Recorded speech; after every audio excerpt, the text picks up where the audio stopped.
I'm just a fake silhouette, avoiding every threat. I wanna stay like a silhouette, but I can't do that. No, I can't do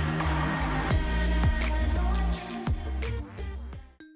Hey Internet friends, as we continue to chronicle the strange happenings of 2020 on this channel, today I want to discuss how American billionaires are now nearly 20% richer than they were before the United States economy shut down. That's over a $583 billion surge of wealth across the 0.001%, while 1.5 million working-class Americans applied for unemployment benefits just last week, bringing the number of individuals receiving unemployment aid to 30 million.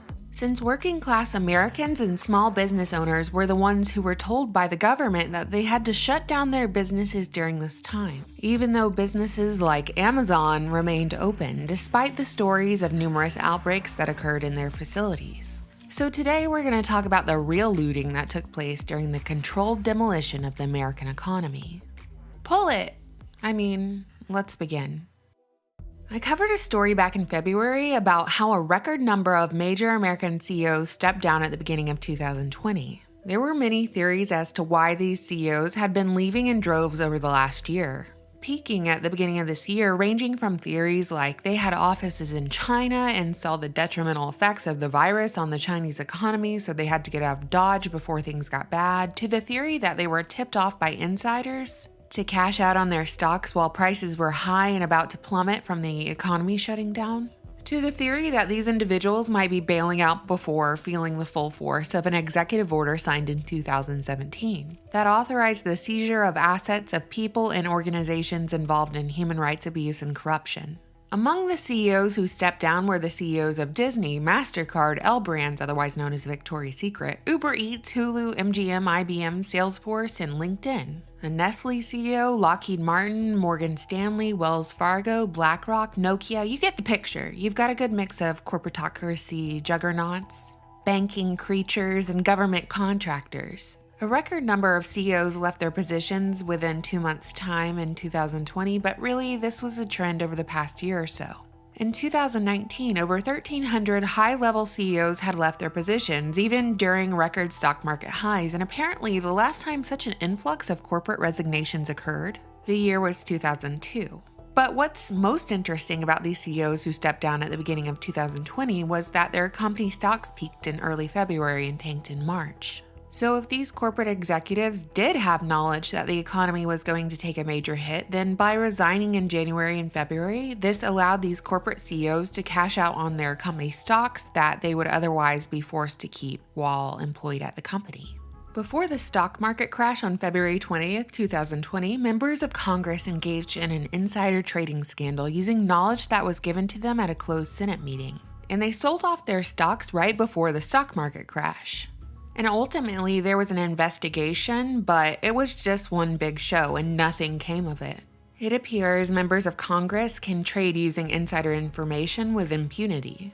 Unlike an executive in the private sector who buys or sells stock in their own company, members of Congress do not have to file a Form 4 with the SEC.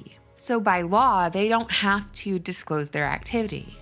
94% of Congress are now multimillionaires, and the average salary of a U.S. Senator is $174,000. Rules for thee, but not for me is the motto of our government, regardless of partisanship. Laws that apply to the common people, but not the privileged few. And I don't know about you, but that doesn't exactly spell out representative democracy to me. Unless I guess it's a representative democracy of corruption. Moving right along, it was also at the beginning of the year that the richest people in the world were making big moves. Jeff Bezos unloaded $4.1 billion worth of Amazon shares in February. And Bill Gates stepped down from the Microsoft board of directors in March to pursue his own personal brand of philanthropy. On March 21, 2020, it was reported that Elon Musk and Jeff Bezos had asked for government funding to the tune of $5 billion in grants or loans to keep commercial space company employees on the job and launch facilities open. Since, of course, Elon Musk runs SpaceX and has a net worth of $42 billion, Jeff Bezos is founder of the aerospace company Blue Origin and has a reported net worth of $163 billion. Both Elon and Jeff Bezos wanted the IRS to give them cash for R&D or research and development tax credits.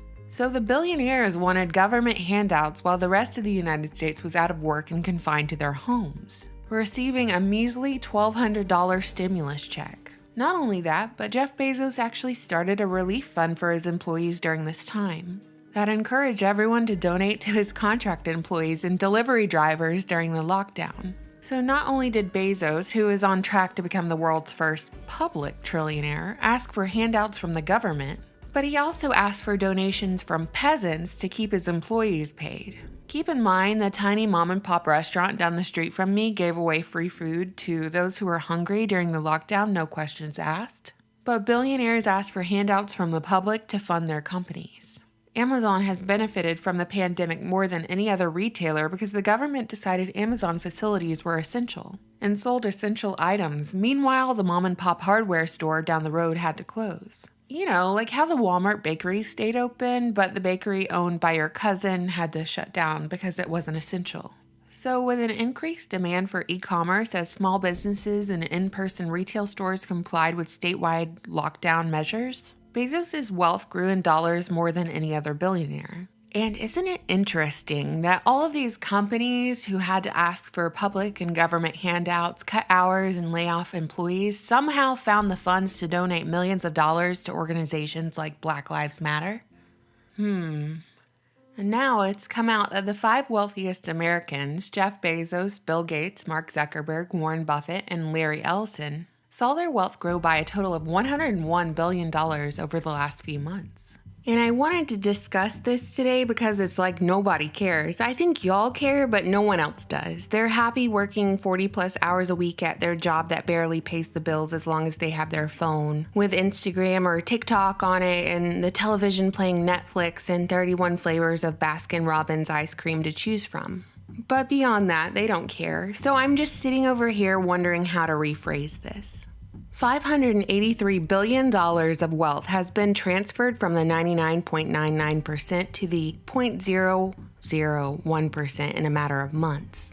$101 billion of that went to just 5 people, when the government told ordinary, everyday individuals they had to stay home and not work, while owners of massive corporations were given the okay to continue business as usual because they were identified by the government as essential. Now here's where it gets hairy because many of these billionaires walk a thin line between being a corporate executive and a government employee. Given that, like Bezos and Gates, for instance, were awarded exclusive government contracts throughout their career that ultimately got them where they are today. Taxpayers bankrolled the entire thing, Microsoft computers in every government building and school, special Amazon cloud contracts with intelligence agencies, special deals on shipping with the post office, which has financially hurt the post office, and now the American taxpayers give an $18 billion gift to the post office every year because of an Amazon exclusive corporate deal the United States awarded Bezos. I think it's safe to say that Bezos has a vested interest in keeping this lockdown going because he's the only retail ball game in town. Just like Bill Gates has a vested interest in keeping this lockdown going because he's invested in the cure for the virus. And those are just 2 billionaires that I'm mentioning. We're not even covering billionaires in the arenas of medicine, healthcare, technology, who most certainly have a vested interest in keeping countries locked down. At least that's what's going through my mind as I'm watching the media push corona numbers to the forefront as coverage of racism and riots die down. Because it's really looking like corona is coming back in full force after states have slowly opened back up. Just today, the governor of Texas has rolled back the reopening of the state, ordering bars to close and putting a restriction on outdoor gatherings once again, as the number of virus cases hit a daily record of 40,000 new cases. Now, what does it mean if states slow their openings? What does it mean if states lock down again?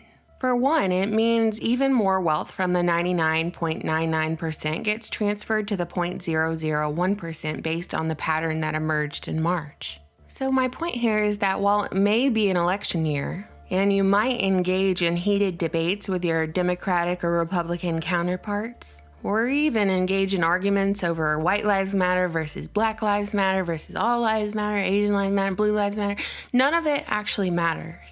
The media, owned by corporations and individuals who have no loyalty to our nation, peddle this great lie, this enormous myth that anyone can achieve this American dream of wealth and success. But look around. I would bet that nearly everyone you know is a wage slave who owns nothing in their possession, not their car, house, or education. Yet somehow we've all been conned into blaming each other, regular everyday people, for our problems.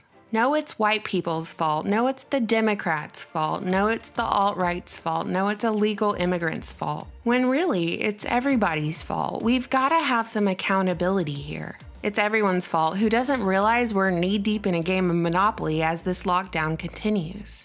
The bank cannot run out of money, but you can. Your get-out-of-jail ticket is a vaccine, and nobody wins until everyone else loses. So who is really looting the American public? Are we in a race war or are we in a class war? And as social distancing prevails and individuals are isolated, separate from others, and driven to platforms like Facebook and Twitter to interact with others, how long will it be until we are all totally polarized? Totally separate from one another, divided and distracted by whatever story the media decides to peddle that day. What do you think, internet friends? You know, I always look forward to your comments. Thank you so much for watching, subscribing, and supporting my channel on Patreon. Bye! I'm just a fake silhouette.